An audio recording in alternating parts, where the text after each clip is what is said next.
Russia claims to have shot down 3 drones outside of Moscow and believes Ukraine attacked them. 2 drones were shot down as they approached a military depot outside Moscow in Ukraine's final test to hit targets in Russia. In the early stages of the latest offensive on Kyiv, Russian police said on Wednesday. Russian President Vladimir Putin, meanwhile, claimed that the Ukrainian army, which he said was an unsuccessful attack, is regrouping and can prepare for a new attack on Russian positions. According to the news in the Russian press, 2 unmanned aerial vehicles crashed into the village of Lukino, which is a part of Moscow municipality. The wreckage of the 3rd drone was reportedly located about 20 kilometers, 12 miles, away. No damage or injury. The Russian Ministry of Defense confirmed that there was a terrorist attack attempt by the Kyiv government against its facilities in the Moscow region, adding in a statement that all 3 drones were operated with electronic interference. Ukraine in general denies attacks on Russian territory, so there was no immediate comment. Earlier, Ukrainian authorities had declared the country's right to attack any target in response to the Russian offensive and the war that began in February 2022. Last month, 2 drones shook the Russian capital in what turned out to be the deepest and most dangerous place in Kyiv. Attack on Russia. It was first aimed at the Kremlin itself on May 3, but Russian officials announced that the device had been dropped before any damage could be done. The latter, on May 30, brought the battle back to Moscow, although the actual losses were small. During the Kremlin offensive, Putin said Moscow's air defense system had done a satisfactory job, but said it was very clear that we have to do this for order.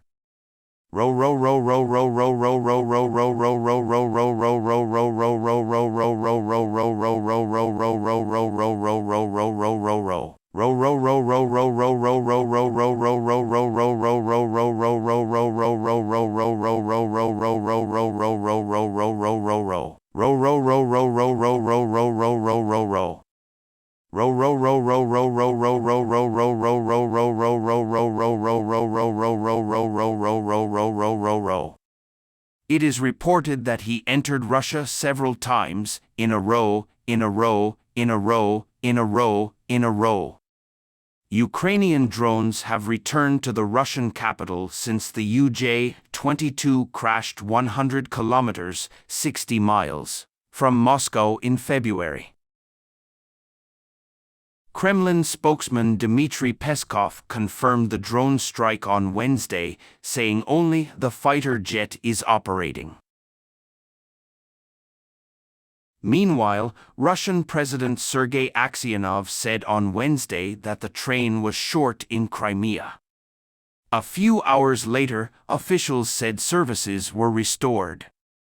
The railway passing through Crimea is important for the south and east of Ukraine.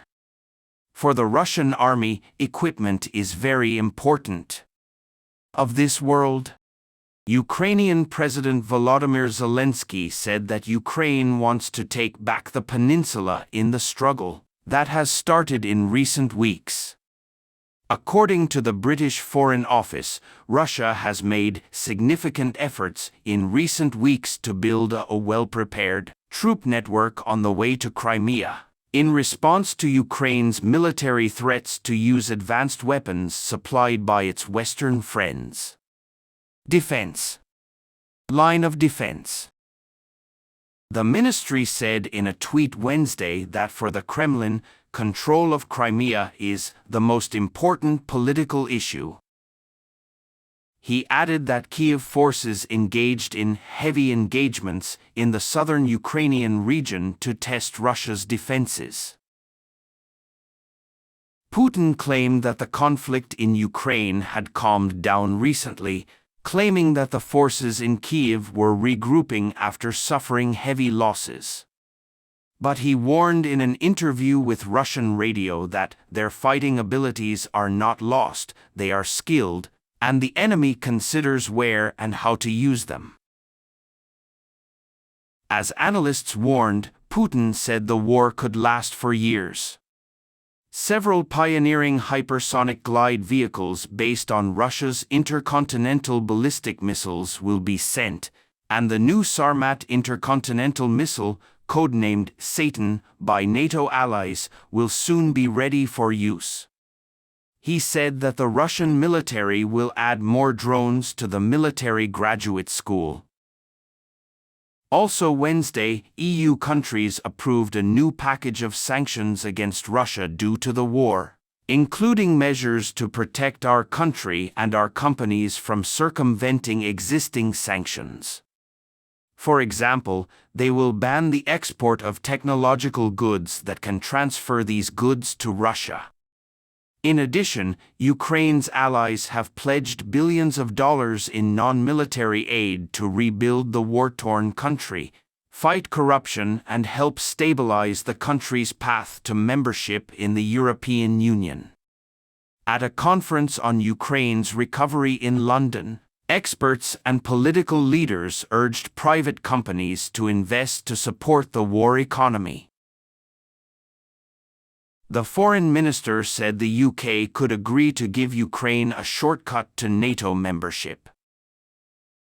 James Cleverly said at a conference on Ukraine's rebuilding that Britain would support if it were decided that Kyiv would not have to go through the planned membership of NATO members. "We've seen Ukraine evolve, and it's incredibly fast," said at a press conference at the East Ukraine Return Conference in London. Jens Stoltenberg told NATO's unofficial foreign ministers' meeting that many of the requirements of member states' plans have actually been fulfilled.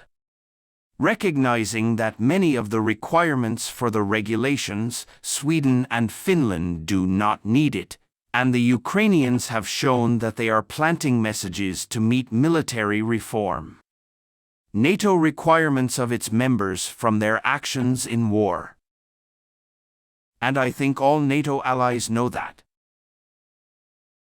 There has been long-standing pressure to join NATO and the EU as Ukraine continues to fight against Vladimir Putin's forces, but Western countries are wary of Ukraine joining the two organizations with different capabilities and timelines.